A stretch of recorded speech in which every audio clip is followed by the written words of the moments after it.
Avez-vous déjà eu le sentiment que le monde vous regarde comme si vous étiez un problème? Comme si vous étiez celui qui a tort? Pourquoi n'acceptez-vous pas les mensonges que tout le monde préfère croire? Si oui, sachez que ce n'est pas une coïncidence. Vous avez été choisi. Et lorsque vous êtes choisi par Dieu, le monde ne peut pas vous tolérer. Pour eux, vous êtes un psychopathe qui a décidé de cibler leur tranquillité. Mais la vérité est qu'ils ne peuvent pas soutenir leurs propres mensonges. La Bible est claire. Si le monde vous déteste, sachez cela avant de me détester. Jean 15, 18. Jésus-Christ a vécu cette réalité, et si vous suivez la vérité, vous aussi le vivrez. Mais il y a une bonne nouvelle. Ce que aujourd'hui semble être une condamnation, c'est en fait votre plus grande bénédiction. Dans la vidéo d'aujourd'hui, je vais vous montrer parce que le monde vous craint, parce qu'ils essaient de vous discréditer, car ils ne supportent pas votre silence. Et surtout, car à la fin, vous aurez raison. Il reste donc jusqu'à la fin, car ce que vous découvrez aujourd'hui pourrait changer complètement la façon dont vous vous voyez et votre voyage de foi. Si vous croyez en la parole de Dieu et que vous souhaitez continuer à recevoir des révélations profondes, comme celle-ci, inscrivez-vous à la chaîne et activez les notifications. Et maintenant, commençons. Il y a des gens qui marchent dans le monde sans jamais se demander ce qu'ils voient, sans jamais se demander si la réalité qu'ils vivent est authentique ou seulement une construction fragile faite de mensonges. Acceptez, alors tu es là. L'un de ceux qui ne sont pas satisfaits de ce qui est pris pour acquis, qui osent regarder au-delà du voile du mensonge.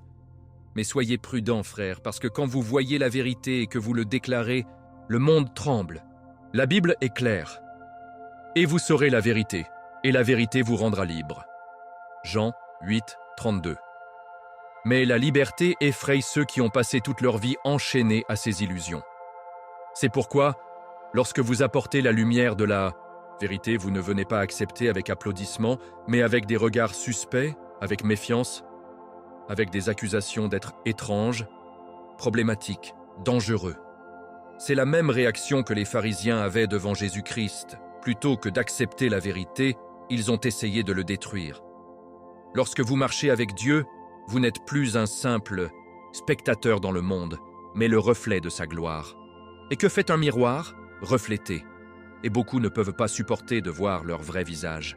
Imaginez quelqu'un qui a passé toute la vie en croyant qu'il a raison, honnête, cohérent. Puis vous venez avec votre présence, avec votre témoignage de foi, et soudain, son château de sable s'effondre. Votre existence elle-même, votre choix de suivre Jésus, démasque l'hypocrisie de ceux qui disent qu'ils croient, mais vivent loin de la vérité.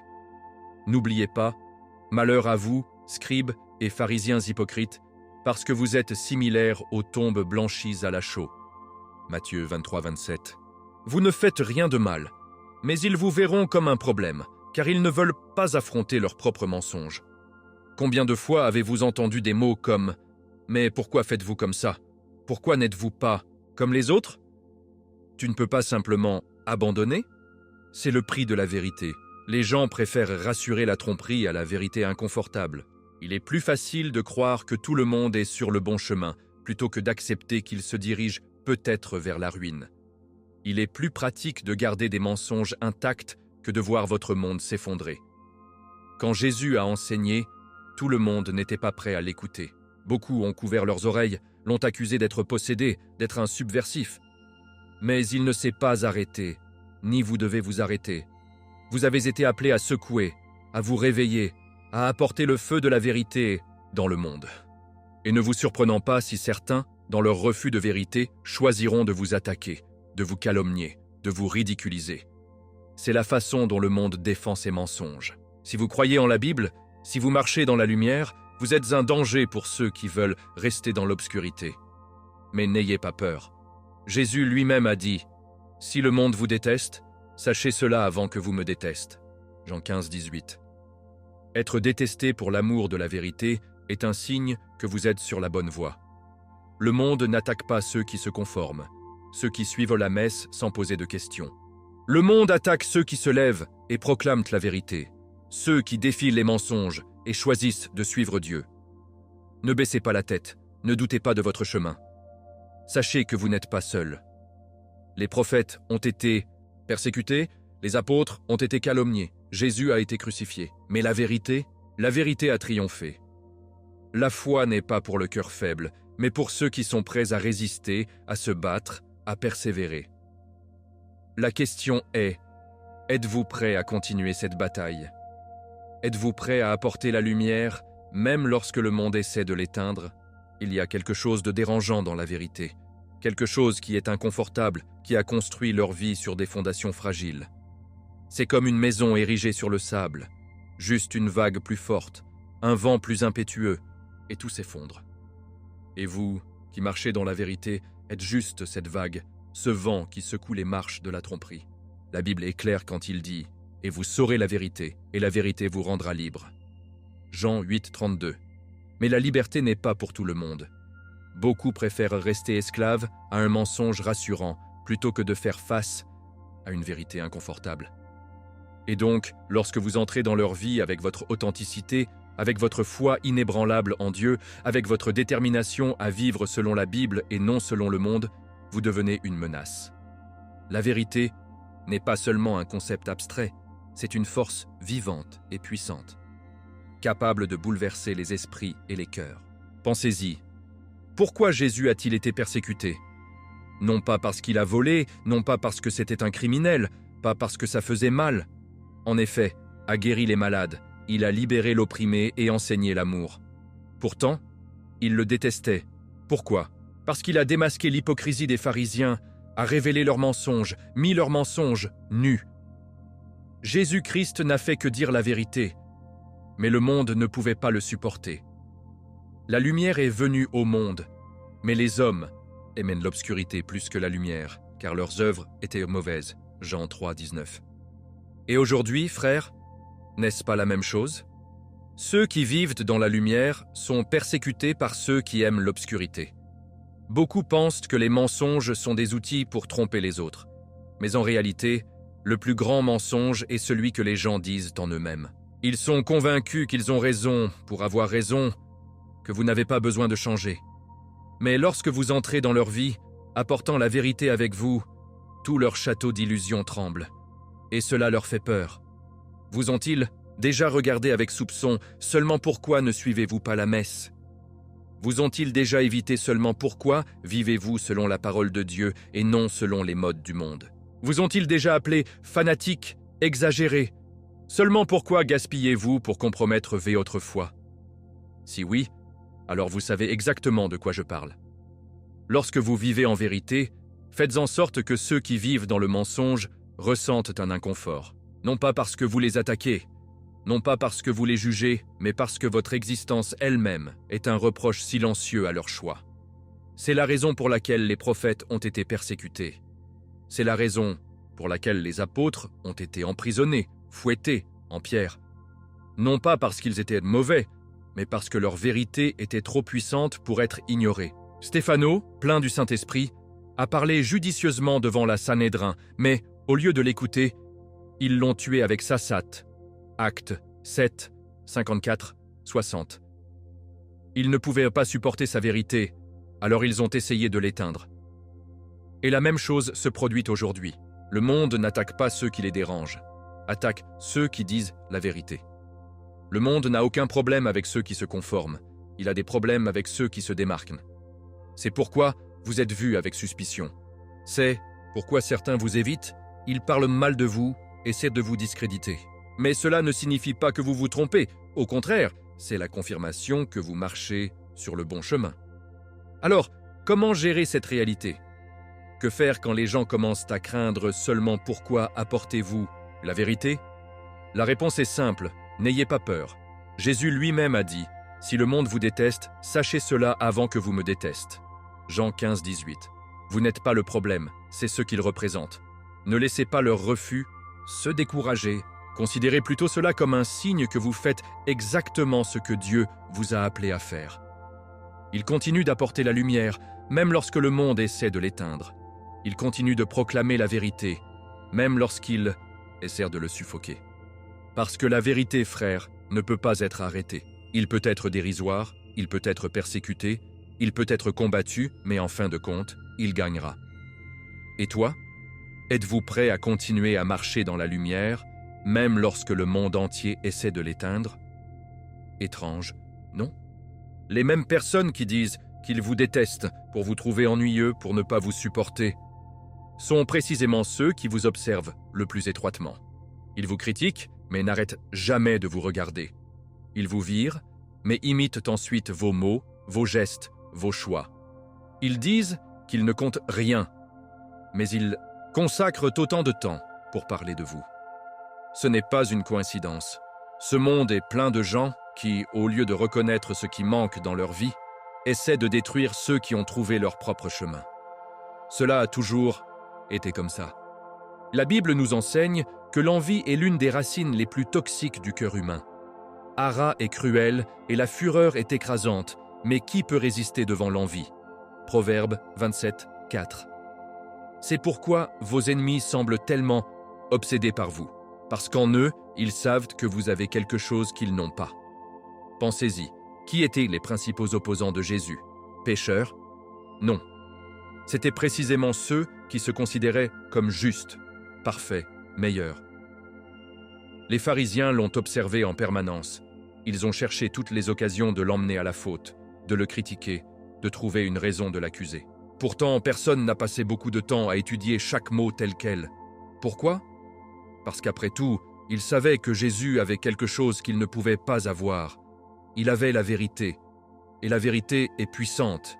Elle attire également ceux qui souhaitent le nier. Vos ennemis sont exactement comme ça. Ils vous détestent, mais ils ne peuvent pas arrêter de vous regarder. Ils vous méprisent, mais ils ne peuvent pas vous ignorer. Avez-vous déjà trouvé que quelqu'un qui parlait mal de vous a réellement suivi tous vos mouvements? Ce qui vous a critiqué en public, puis en privé, en essayant de se comporter comme vous, c'est parce que leur haine n'est qu'un masque pour cacher l'admiration. L'envie est comme ceci. Ça fait mal que quelqu'un ait quelque chose que vous voulez, mais au lieu de l'accepter, le cœur envieux essaie de détruire l'autre. C'est exactement ce qui est arrivé à Joseph dans la Bible. Ses frères le détestaient, se moquèrent de lui, le voulaient loin. Mais pourquoi? Parce qu'il faisait un rêve, et il savait, au fond du cœur, que Dieu avait quelque chose de spécial pour lui. Ils n'ont pas supporté l'idée que Joseph a été choisi par Dieu, et ils ont donc décidé de se débarrasser de lui. Mais à la fin, qui a triomphé? Giuseppe. Parce que lorsque Dieu a un plan pour votre vie, aucun ennemi ne peut l'arrêter. Voici la vérité. Qui essaie de vous détruire, en réalité vous étudie. Ceux qui essaient de vous discréditer, après tout, veulent ce que vous avez. Et savez-vous quelle est la chose la plus puissante de tout le monde? Vous n'avez pas besoin de les combattre. Vous n'avez pas à répondre à leurs attaques. Vous n'avez pas à tomber dans leur jeu. Pourquoi? Parce que Dieu se bat pour vous. La Bible dit « N'ayez pas peur et ne vous découragez pas devant cette grande multitude, car la bataille n'est pas la vôtre, mais de Dieu. » 2 Chroniques 20, 15. Ne gaspillez pas d'énergie en essayant de faire en sorte que ceux qui vous détestent changent d'avis. Vous n'avez rien à démontrer à personne. Continuez à marcher avec Dieu. Continuez à faire votre chemin. Et vous verrez qu'au fil du temps, la vérité émerge seule. Alors, quelle est la leçon? Ne vous inquiétez pas pour ceux qui vous détestent. Ne perdez pas de temps à essayer de comprendre pourquoi ils sont obsédés par vous. Leur même obsession est la preuve que votre lumière brille plus que ce qu'ils peuvent supporter. Poursuivre, soyez fidèles à votre mission. Et rappelez-vous, le temps révélera tout. Même ceux qui vous critiquent aujourd'hui, un jour, ils pourraient se retrouver à mentionner vos paroles, à admirer votre voyage et à se demander comment ils pourraient passer autant de temps à essayer de détruire quelque chose qui, après tout, voulaient pour eux-mêmes. Êtes-vous prêt à continuer votre voyage sans vous laisser distraire par ceux qui vous observent dans l'ombre? Il existe une stratégie ancienne, utilisée depuis des siècles par ceux qui ne veulent pas faire face à la vérité. Discréditer le messager. S'ils ne peuvent pas combattre les faits, ils combattent la personne qui les apporte. S'ils ne peuvent pas démonter votre message, ils essaieront de démonter votre crédibilité. C'est pourquoi ils vous appellent fou, paranoïaque, fanatique. Non pas parce que vous l'êtes vraiment, mais parce que c'est le seul moyen pour eux de ne pas avoir à écouter ce que vous dites. C'est un mécanisme de défense. La Bible nous montre comment cela a toujours été la méthode utilisée contre les prophètes, contre les apôtres, contre Jésus lui-même. Lorsque vous apportez la vérité, le monde essaie de vous faire taire en vous qualifiant de dangereux. S'ils appelèrent le maître de casa Belzébuth, combien plus ceux de son domicile appellent-ils? Matthéo 10, 25. S'ils disaient que Jésus était possédé, que ne diront-ils pas de vous? Regardez l'histoire. Combien d'hommes et de femmes de Dieu ont été appelés fous avant d'être reconnus pour ce qu'ils étaient vraiment? Noah s'est moqué de la construction de l'arche. Les gens l'ont regardé et ont ri. Cet homme est devenu fou. Il construit un énorme navire sans raison. Mais quand l'inondation est arrivée, qui était la foule? Noah ou ceux qui se sont moqués de lui? De la même manière, lorsque vous apportez un message profond, lorsque vous réformez pour vous conformer aux mensonges du monde, lorsque vous choisissez de suivre Jésus-Christ, au lieu de se pencher à la mentalité de la messe, ils vous étiquetteront. Ils diront que vous êtes hors de votre esprit. Mais le temps montrera la vérité. Combien de fois Jésus a-t-il fait face à ce type d'accusation? Les pharisiens ont dit qu'il avait un esprit malveillant, qu'il était hors de lui-même, qu'il renversait l'ordre. Pourquoi? Parce qu'il ne pouvait pas nier les miracles qu'il a faits. Il ne pouvait pas nier la sagesse de ses paroles. Il ne pouvait ignorer l'autorité avec laquelle il a parlé. Alors qu'ont-ils fait? Ils ont essayé de le discréditer. C'est la même tactique qu'ils utilisent contre vous. S'ils ne peuvent pas contester votre foi, ils contesteront vos soins de santé. S'ils ne peuvent pas nier votre cohérence, ils essaieront de vous passer par exagéré pour le fanatique. Mais ne soyez pas dupes. C'est le prix de la vérité. Le monde n'a aucun problème avec ceux qui se conforment. Le monde n'a aucun problème avec ceux qui suivent la foule. Le monde a des problèmes avec ceux qui pensent avec leur tête, avec ceux qui remettent en question les mensonges, avec ceux qui n'acceptent pas le récit imposé. Si vous vivez selon la Bible, si vous refusez d'accepter les compromis du monde, si vous proclamez que Jésus-Christ est le chemin, la vérité et la vie, Jean 14, 6, attendez d'être appelés foule. Mais rappelez-vous ceci, il vaut mieux être considéré comme fou du monde que d'être séparé par Dieu. Voulez-vous essayer de vous défendre, de vous expliquer, de les convaincre que vous n'êtes pas fou? Ou allez-vous continuer à marcher dans la vérité en laissant le temps et Dieu démontrer qui a raison? Le choix vous appartient, mais rappelez-vous, qui est vraiment fou? Celui qui marche avec Dieu ou celui qui refuse la vérité de ne pas avoir à changer? La plupart des gens vivent avec une peur constante. La peur d'être exclus, d'être refusés, d'être laissés seuls. C'est pourquoi beaucoup se conforment, même lorsqu'ils savent que ce qu'ils font est mal. C'est pourquoi ils préfèrent rester dans des environnements toxiques plutôt que de risquer d'être différents. Mais vous êtes différents. Vous n'avez pas peur d'être seul. Vous n'avez pas besoin de l'approbation de la masse. Et cela les terrifie. Pourquoi? Parce que cela révèle leur faiblesse. Toute leur existence est construite sur l'idée d'appartenance, d'être accepté, de faire partie d'un groupe. Mais toi, vous montrez que vous pouvez marcher avec Dieu même sans le soutien des hommes. Et c'est pourquoi ils vous détestent. Regardez la Bible. Moïse a passé des années dans le désert, loin de tout le monde, avant que Dieu ne l'appelle à libérer son peuple. Giovanni Battista a vécu dans le désert, loin de la société, se nourrissant de miel sauvage et de criquets, car sa force ne venait pas des hommes, mais de Dieu. Pourtant, la société moderne nous a fait croire que l'isolement est quelque chose de négatif. Que si vous êtes seul, alors vous devez vous tromper. Mais Dieu utilise la solitude pour préparer ses enfants. La vérité est la suivante. Quiconque ne craint pas la solitude, c'est parce qu'il a trouvé sa force en Dieu, pas chez les hommes. Le Seigneur est mon berger, je ne manquerai rien. Psaume 23, 1. Les gens qui dépendent de l'approbation des autres ne peuvent pas comprendre qui marche avec confiance, même lorsqu'il est seul. Pour eux, il est inconcevable que quelqu'un se sente bien sans l'acceptation du groupe. C'est pourquoi ils essaient de vous ridiculiser, de vous faire sentir mal, de vous faire croire que vous êtes hors de propos. Mais en réalité, ce sont eux qui ont besoin de confirmation, ce sont eux qui ont peur d'être laissés seuls. Vous êtes libres, ce sont des prisonniers, et votre liberté les met mal à l'aise. Il y a un passage puissant dans la Bible qui dit « Béni est l'homme qui ne marche pas au conseil de l'esti, qui ne s'arrête pas à la manière des pécheurs et ne se situe pas en compagnie du ridicule. » Psaume 1, 1. Cela signifie que ceux qui sont choisis par Dieu ne cherchent pas refuge dans la foule, n'ont pas besoin de suivre les tendances du monde. Cela ne dépend pas de l'opinion des autres. Le vrai croyant sait que, même lorsque tout le monde l'a abandonné, Dieu est avec lui. Et cela est effrayant pour ceux qui ont construit leur sécurité sur les gens au lieu de Dieu. Rappelez-vous, vous n'êtes pas vraiment seul. Vous êtes entouré de la présence de Dieu. Êtes-vous prêt à rester ferme, même lorsque le monde tourne vos épaules? L'entreprise est construite sur des modèles prévisibles. Dès le plus jeune âge, ils nous apprennent à suivre un chemin bien défini. Étudier, travailler, obéir aux règles, ne pas poser trop de questions, suivre la messe. Mais que se passe-t-il lorsque quelqu'un refuse de rejoindre ce script? Que se passe-t-il lorsqu'un individu commence à penser de sa propre tête, à remettre en question ce qui lui est imposé, à vivre selon la volonté de Dieu, plutôt que selon les dictats du monde? Il arrive que cela devienne une menace, parce que ceux qui ne peuvent pas être contrôlés sont effrayants. Ceux qui ne se laissent pas manipuler sont dangereux, et vous en faites partie. Regardez Jésus. Il n'a pas suivi le scénario que la société religieuse de son temps voulait lui imposer. Il n'a pas cherché la faveur des puissants. Il ne s'est pas incliné devant les règles imposées par les hommes. Il n'a pas craint de dire la vérité même lorsqu'il était inconfortable.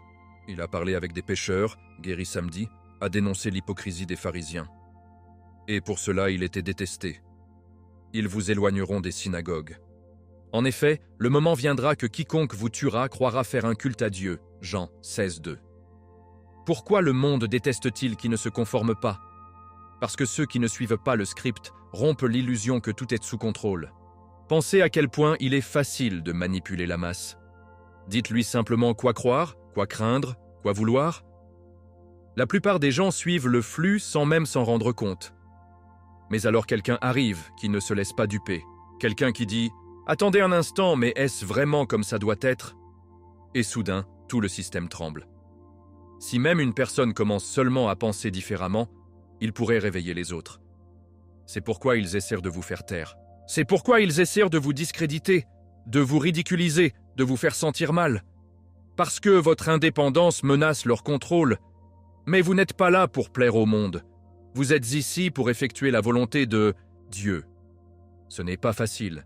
Vous serez critiqué, vous serez jugé, vous serez marginalisé. Mais que préférez-vous? Vivez une vie confortable, alignée sur des mensonges, ou affronter la vérité et vivre librement. Les prophètes n'étaient pas des hommes ordinaires. Les apôtres n'étaient pas des hommes ordinaires. Personne qui a choisi Dieu n'a jamais eu une vie facile, car la vérité est toujours inconfortable pour ceux qui vivent en mensonge. Alors, allez-vous continuer à marcher dans la vérité même si cela signifie être considéré comme un danger? Allez-vous continuer à briser les schémas, à défier le système, à vivre selon la parole de Dieu plutôt qu'en fonction des attentes du monde? Rappelez-vous, la vraie liberté est de ne pas faire ce que vous voulez, mais de faire ce qui est juste aux yeux de Dieu. Il y a une étrange contradiction que ceux qui marchent dans la vérité expérimentent tôt ou tard. Vous êtes respecté et méprisé en même temps. D'une part, les gens vous regardent avec admiration car ils voient quelque chose de différent en vous, une force qu'ils n'ont pas. De l'autre, cependant, cette même admiration se transforme en envie, frustration et même haine. Pourquoi?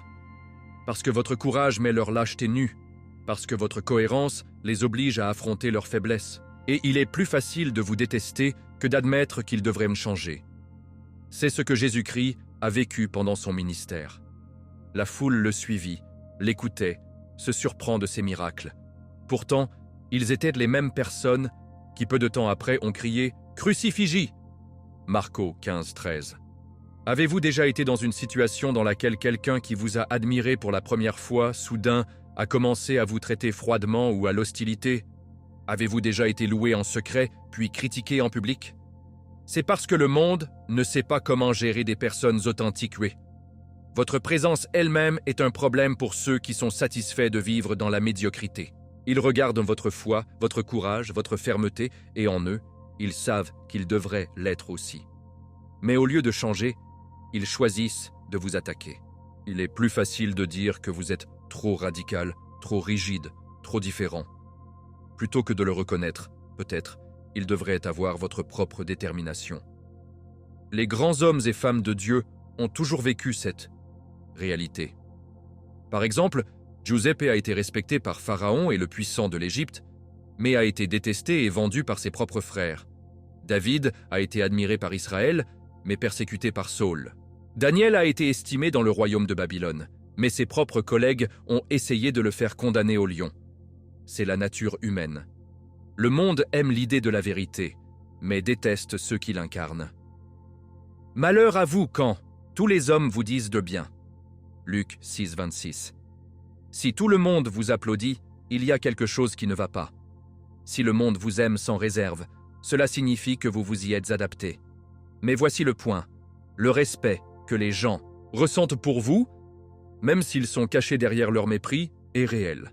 Et à la fin, la vérité gagne toujours. Même les pharisiens, dans leur cœur, savaient que Jésus était différent. Pilate savait également qu'il était innocent.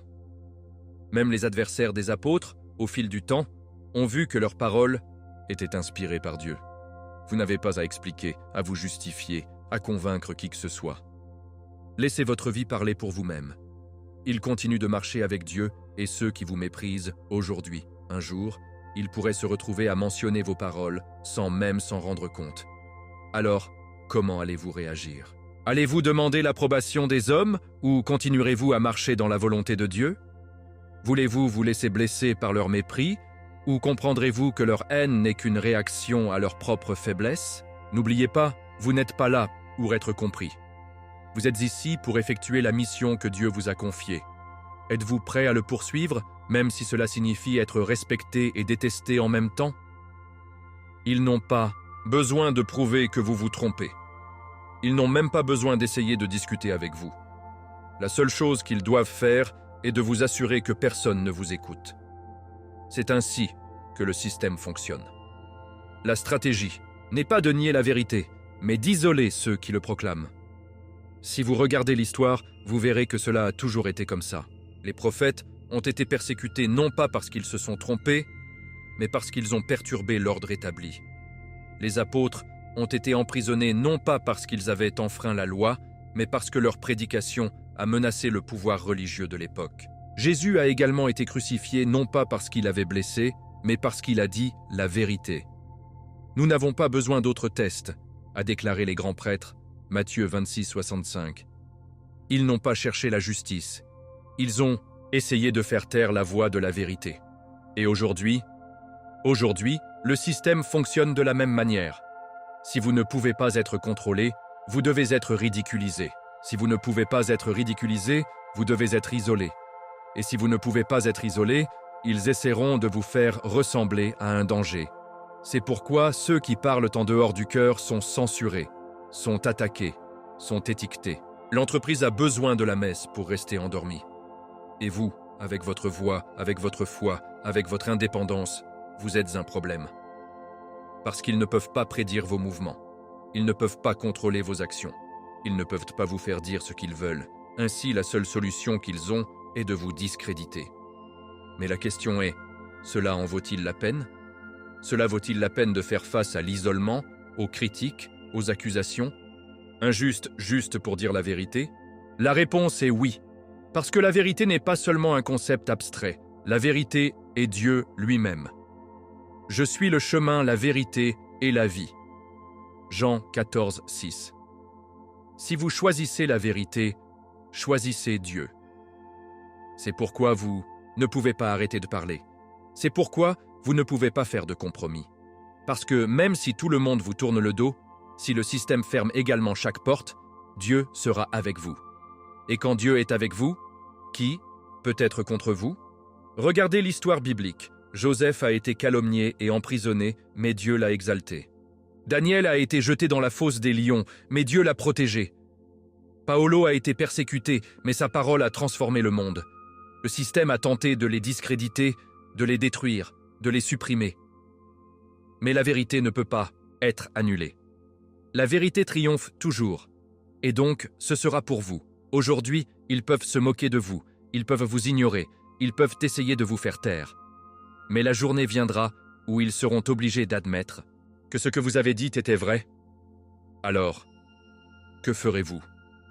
Allez-vous vous plier pour éviter les conflits? Allez-vous essayer de plaire au système pour être accepté? Ou allez-vous continuer à marcher avec Dieu, sachant que le monde ne peut pas arrêter ceux qui sont soutenus par le ciel? La bataille est difficile, mais la victoire est certaine. Êtes-vous prêt à le combattre? Le monde vous dira que vous devez toujours répondre, vous défendre toujours vous expliquer. Ils vous diront que vous devez justifier vos actions, convaincre les autres, essayer votre valeur. Mais c'est un piège. La vérité n'a pas besoin d'être défendue. La vérité se défend. C'est pourquoi votre silence est plus puissant que les mots. Lorsque vous choisissez de ne pas réagir aux provocations, de ne pas répondre aux insultes, de ne pas vous abaisser au niveau de ceux qui essaient de vous discréditer, vous montrez une force que peu comprennent. La Bible nous enseigne. Le Seigneur se battra pour vous, et vous serez calme à ce sujet. Exode 14, 14. Ce n'est pas votre tâche de vous défendre, c'est Dieu qui le fera pour vous. Regardez Jésus devant Pilate. L'homme le plus puissant de la région lui a demandé de se défendre, de répondre aux accusations, de dire quelque chose pour se sauver. Et qu'a fait Jésus? Il est resté silencieux. Non pas parce que c'était faible, mais parce que le silence était la réponse la plus puissante qu'il pouvait donner. Il n'avait pas besoin de se justifier, car la vérité s'avérerait seule. Mais il ne lui a même pas répondu un mot, de sorte que le gouverneur a été grandement surpris. Matthieu 27, 14. Et aujourd'hui, si vous choisissez de marcher avec Dieu, il y aura des moments où le silence sera votre arme la plus puissante.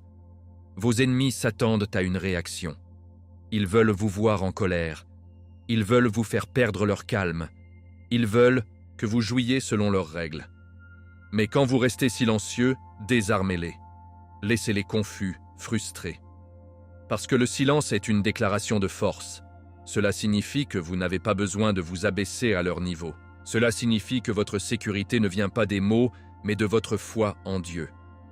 Mais soyez prudents. Le silence ne signifie pas la faiblesse. Cela signifie choisir vos batailles. Cela signifie savoir quand parler et quand laisser Dieu le faire. N'essayez pas d'expliquer à ceux qui ont choisi de ne pas vous comprendre. La vérité sortira d'elle-même. La Bible dit « Il y a un temps pour garder le silence et un temps pour parler. » Ecclésiaste 3, 7. Apprenez à discerner le bon moment. Alors, êtes-vous prêt à laisser votre silence parler pour vous? Êtes-vous prêt à permettre à Dieu de combattre vos batailles? N'oubliez pas, celui qui est sûr de sa vérité n'a pas besoin de le crier. Et vous, avez-vous assez de foi pour rester silencieux pendant que le monde crie contre vous? Aujourd'hui, ils vous envièrent. Aujourd'hui, ils vous appellent fou. Aujourd'hui, ils vous regardent suffisamment, convaincus que vous perdez votre temps, que vous combattez une bataille inutile. Mais le temps est le plus grand détecteur de vérité. Ce qui est ignoré aujourd'hui, demain sera impossible à nier. Les mêmes personnes qui vous critiquent aujourd'hui, un jour, ils nommeront vos mots sans même s'en rendre compte. Parce que la vérité n'a pas besoin d'être reconnue immédiatement. Il a juste besoin d'être dit. En fait, il n'y a rien de caché qu'il ne doit pas être révélé, ni de secret qui ne devrait pas être connu. Luc 8, 17. Regardez l'histoire. Les prophètes ont été persécutés, mais leurs paroles ont réalisé. Noah s'est moqué, mais le déluge est venu. Joseph a été trahi, mais a ensuite gouverné l'Égypte. Jésus a été crucifié, mais ensuite des ressources. La vérité peut être ridiculisée, elle peut être combattue, elle peut être étouffée pendant un certain temps. Mais elle ne peut pas être détruite. En fin de compte, la vérité remonte toujours à la surface. Et vous, si vous marchez dans la vérité, vous verrez de vos propres yeux au moment où ceux qui se moquent vous se rendront compte à quel point ils étaient faux. Combien de fois avez-vous entendu quelqu'un dire « Aviez-vous raison ?» C'est parce que les gens ont besoin de temps pour accepter ce qu'ils ne veulent pas voir. La vérité n'est pas quelque chose qui s'impose, c'est quelque chose qui s'avère être. Jésus le savait bien. Quand il a parlé, beaucoup ne comprenaient pas. Beaucoup l'ont refusé. Mais au fil du temps, ses paroles ont changé le monde. Les pharisiens eux-mêmes qui l'ont condamné ont vu son enseignement se propager comme un feu imparable. Les Romains eux-mêmes qui l'ont crucifié, un jour, ils s'agenouillent devant la croix. Et toi? Êtes-vous prêt à attendre votre moment? Êtes-vous prêt à subir des critiques en sachant qu'un jour, la vérité sera claire pour tout le monde? N'essayez pas d'accélérer le processus. N'essayez pas de convaincre ceux qui ne sont pas prêts. Ils continuent de marcher avec Dieu. Et laissez le temps faire son travail, parce que la journée viendra où ceux qui vous critiquent aujourd'hui se retrouveront face à face avec la réalité. Et à ce moment, ils le sauront. Donc, la question est, serez-vous toujours là, ferme dans votre foi, quand le monde réalisera que vous aviez raison? En fin de compte, tout est réduit à ceci. La vérité n'a pas besoin d'approbation pour être réelle. Peu importe combien essaient de le cacher, de le suffoquer ou de le ridiculiser. La vérité est comme une flamme. Plus vous essayez de l'éteindre, plus elle brûle de forte. Et vous faites partie de cette flamme. Vous avez été choisi pour voir au-delà des illusions, pour marcher avec Dieu, même lorsque le monde entier essaie de vous arrêter. Mais maintenant, je veux savoir de vous. Avez-vous déjà vécu une situation où vous avez dit la vérité et avez été attaqué pour cela? Comment avez-vous réagi? Écrivez-le dans les commentaires, car votre expérience peut aider quelqu'un qui passe la même chose. Si ce message parlait à votre cœur, n'oubliez pas de vous abonner à la chaîne et d'activer les notifications, afin de ne pas perdre d'autres transformateurs. Et regardez la prochaine vidéo qui apparaîtra à l'écran. Il y a quelque chose que vous devez absolument savoir. Que Dieu te bénisse. Rendez-vous dans la prochaine vidéo.